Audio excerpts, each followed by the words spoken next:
বানিয়াজুড়িতে বিএনপির গুরুত্বপূর্ণ সভা, প্রধান অতিথি এস এ জিনাহ কবির। জুয়েল মিয়ার প্রতিবেদনে দেখুন বিস্তারিত। ২৬ ডিসেম্বর ২০২৫ তারিখে বানিয়াজুড়ি ইউনিয়নের রাতোরা গ্রামে অ্যাডভোকেট পবিত্র সরকারের বাসভবনে এক গুরুত্বপূর্ণ রাজনৈতিক সভা অনুষ্ঠিত হয়।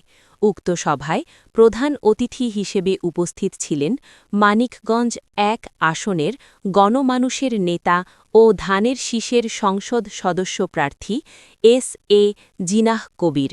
এ সময় আরও উপস্থিত ছিলেন ঘিওর উপজেলা বিএনপির স্থানীয় সরকার বিষয়ক সম্পাদক রাজা মিয়া, বানিয়াজুড়ি ইউনিয়ন বিএনপির সভাপতি অ্যাডভোকেট ইউসুফ আলী, সাধারণ সম্পাদক বিল্টু আনসারি, সাংগঠনিক সম্পাদক ফারুক প্রধান।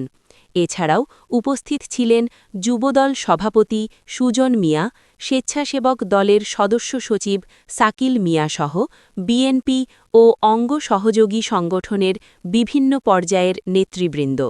সভায় উপস্থিত নেতৃবৃন্দ আসন্ন রাজনৈতিক কর্মসূচি ও সাংগঠনিক কার্যক্রম নিয়ে আলোচনা করেন। সবাইকে আমার ব্যক্তিগত পক্ষ থেকে আদাব। আমি সর্বপ্রথম সনাতনী ধর্মের ভাই বোনদের এই ধর্মীয় অনুষ্ঠান,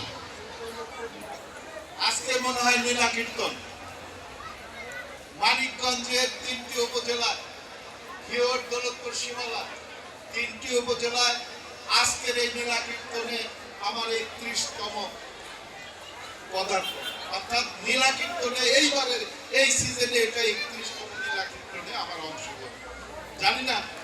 জানি না আমি কেন, কি কারণে যেন বারবার ছুটে আসি। যেখানে কীর্তন হয় আমি একটু খবর পেলে সেখানে ছুটে যাই। আজকের এই বিশেষ করে পবিত্র বাবুর বাড়িতে ধর্মীয় অনুষ্ঠান, সনাতনী ধর্মের ধর্মীয় অনুষ্ঠান, লীলা কীর্তন অনুষ্ঠানের যিনি আয়োজক, ওনাকে যারা এই ধর্মীয় অনুষ্ঠানে লীলা কীর্তনের মাধ্যমে সনাতনী ধর্মের ভাই বোনদেরকে ধর্মের প্রতি আকৃষ্ট করার